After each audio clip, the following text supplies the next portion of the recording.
Bass Pro Shops, one source. Brought to you by Global Outfitters Outdoor University.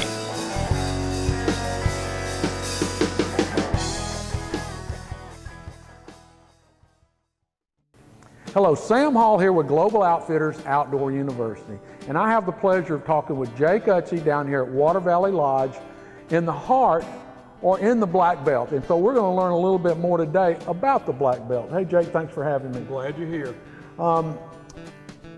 This is one of the most famous places to deer hunt in North America. And there's a ton of places to hunt, and my family's from a fringe county.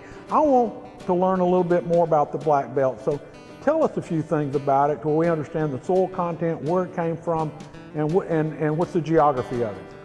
Well, the Alabama Black Belt is part of the polar ice caps erosion over millions of years, and it's a glacier soil typically found in the Midwest, and in the Mississippi Delta it can be found in Ukraine and Russia.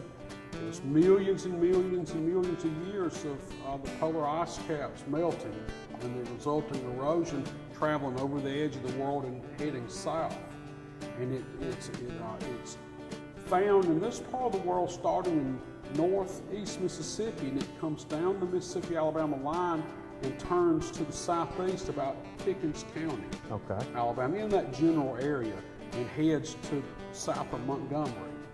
And then, but it also crosses on into Georgia and up into the Carolinas. If you look at it on satellite, you can see that those areas have a lot of glacier soil. Glacier soil on the satellite will show up kind of as a white terrain because it does not grow a lot of pine plantations, so it doesn't show up green like other parts of Alabama.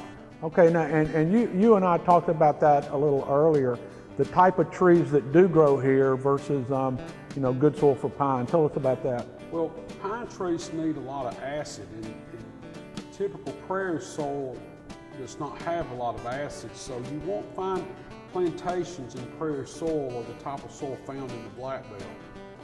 It's good cattle land, it's good row cropping land, it's good hay land. Okay. But it is not a good soil for merchantable timber.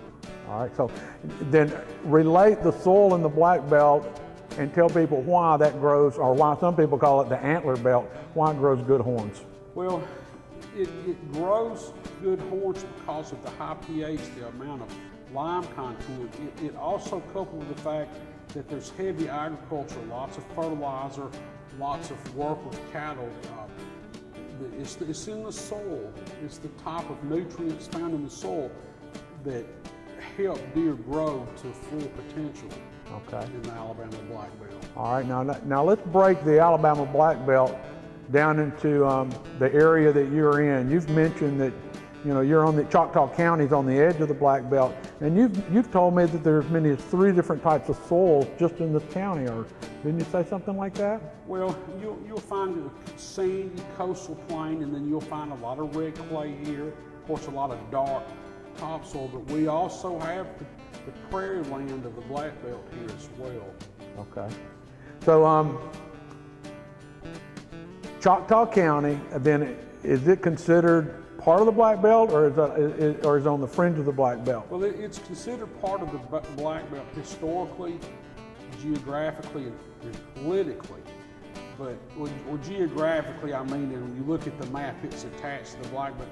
Geographically, it does not carry as much of the Black Belt soil as the heart of the Black Belt. Counties like Dallas or Perry or Lowndes County, Greene, Hale, these counties are in the center of the Black Belt. Okay. Well, now I want to break away from the Black Belt just for a second and talk lastly about just Alabama geography in general. I know that you and I talked a little bit today about the northern part of the state, and then you come down into the Black Belt, and then you get down into the Delta area in Mobile.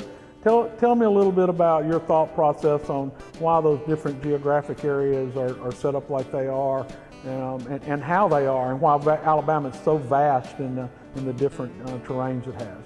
Well, it all has to do with Mother Nature, how the world evolved over millions of years. Of course, it's just been in the past year that a large 10,000-year-old cypress swamp was discovered out in the Gulf of Mexico, about 10 or 20 miles out from Mobile Bay, and it's claimed that that at one time was part of the Tensas Delta, which is 50 miles inland from there.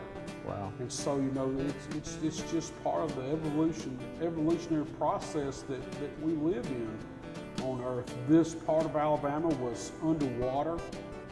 In that display case over there are dozens and dozens of shark's teeth and vertebrae and whale teeth that are in the 40 to 50 million year old range, found here in Choctaw County by my children and myself, which shows, you know, that this part of the world was ancient seabed at one time. Okay. And then when we talked about North Alabama, Northeast Alabama is the base of the Appalachian Mountains, but it leads way down into the valley area, and then up as you go westward and touch Tennessee on the western part of the state, it's more rocky top type hills. Yeah, I think Appalachians are the oldest mountains in the world, if I'm not mistaken. They're worn down and flat, and they always say mountains are a lot like an old man's teeth.